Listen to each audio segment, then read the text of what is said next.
Good evening, judges.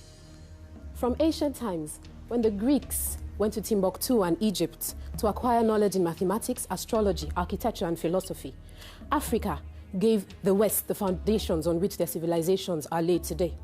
Slavery and colonialism brought about the Industrial Revolution of Africa and Europe through the human and natural resources of Africa. Today, Africa still continues to fuel the lifestyle of the West, producing the essential raw materials that make up 65% of the imports of the United States, 45% for France, and 65% again for the United Kingdom. 6 out of the top 10 diamond-producing nations in the world are African. Botswana, in particular, produces the most diamonds in the world in monetary terms. Guess where the money is spent? 80% of the diamond industry's money is in New York City. $57 billion US.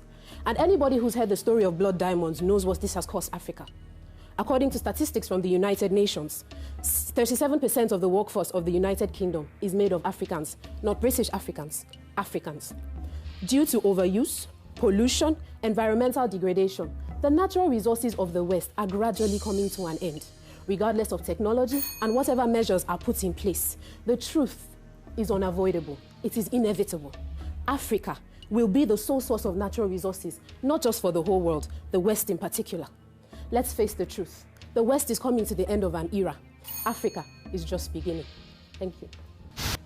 For the sake of argument, yes, the West provides Africa with aid, but at what cost? The IMF and the World Bank constantly coerce African governments to open their countries up to Western corporations.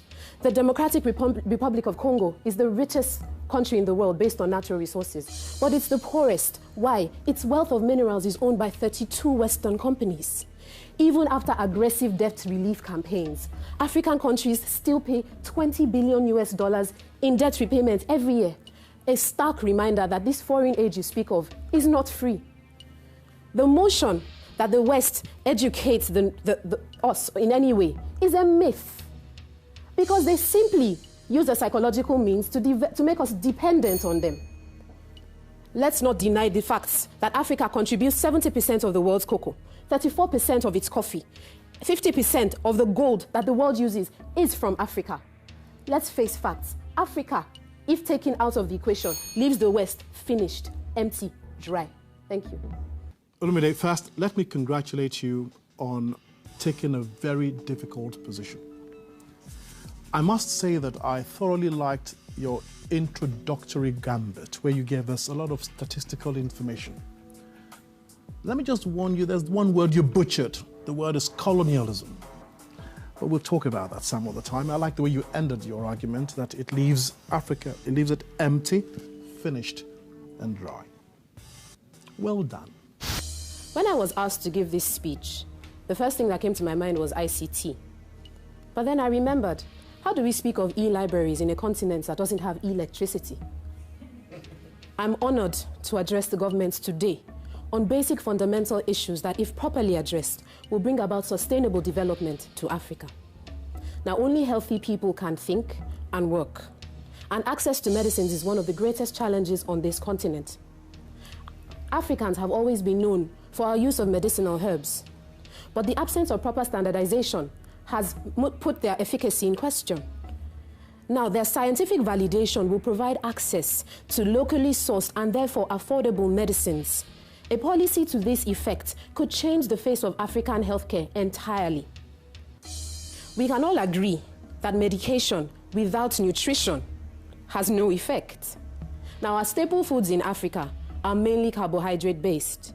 Genetic modification of these foods, making them full of essential vitamins and minerals, will provide a balanced diet that is, as at now, out of the reach of the average African family. This will make our adults healthier and our children better equipped to focus at school. Education needs to be revised to make our children strategists and thinkers, not just preparing them to fulfill expected roles. And to power all of this, integrated electrical grids will diversify our energy sources, increasing supply. We must all come together in accountability on this journey to a great Africa. Thank you. Olumide, on the whole, it was a fair discussion of science application to economic development. I like your beginning. How can you talk about e-libraries when we don't have electricity? But unfortunately, that tone for me was not serious enough for what you were talking. I could have done with more gravity, shall we say.